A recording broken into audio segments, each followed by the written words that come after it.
He has his own theme song, Money, Money, Money. Yes, it's a Money Monday here with Michael Carlin once again. I feel like I haven't seen you in a while. How have you been? It's been good. How about you? I'm doing really well. So, you know, we're back again to talk about the new year, getting your finances in order, maybe sticking to a budget, outlining things. Your favorite topic. You love the budget. We love the budget. So we're talking financial planning strategies because our new year has to be lined up and you have to start somewhere. So you do.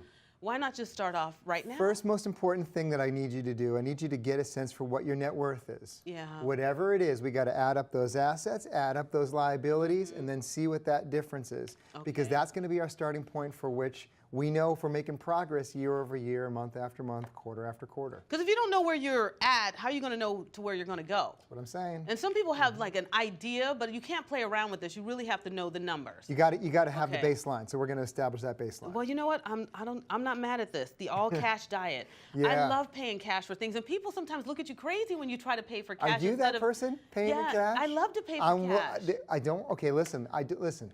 I don't want you paying in cash long term. Long term. I love to do it though. It's so nice to count out them bills.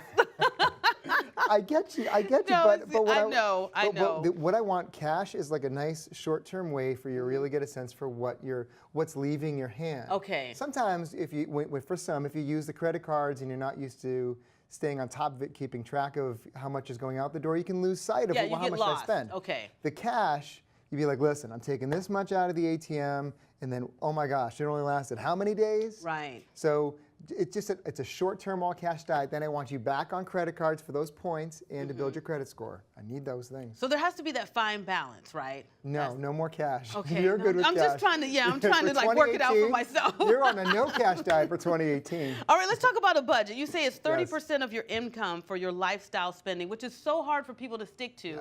Because you really have to outline everything that this money is taken into account and how are you going to work within that 30%. Because people always say, well, how much can I spend on my vacations and how much can I spend on the things that help set up your lifestyle?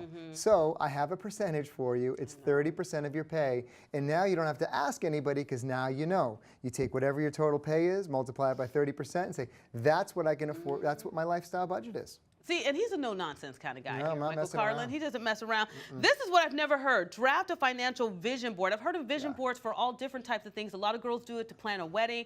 Some other girls do it to plan their goal from when the time they start, their education to get to the end. But I've never heard of this for your finances. So how do you even start this? It looks really good up here, but it seems like it could be a little daunting. Oh, come on now. It is. Okay, but you know what's hard sometimes is that with what I do, sometimes you may not believe it. Okay. It can be a little boring. It can be a little boring, and it can be a little dry. What? And you budget. have spice. You add spice to it. I have spice, but for some others.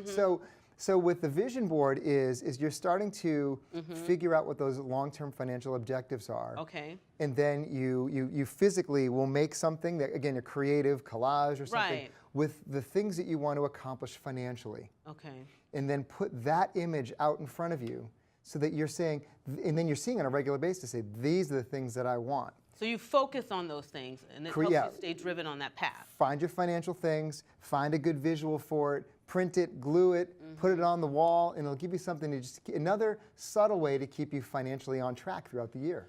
Okay.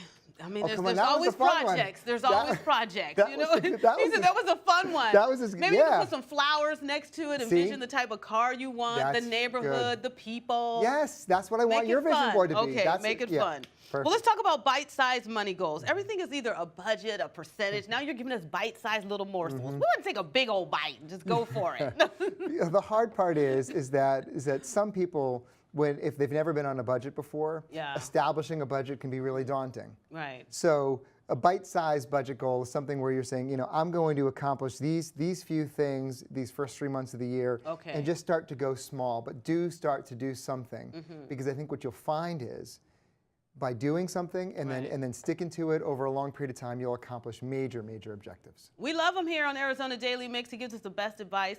It is a Money Monday. If you want more information, it is managethefunds.com. We'll have a link on our website, AZTV.com. His name is Michael Carlin. It is. You always point us in the right direction. Keep that money right and tight, right?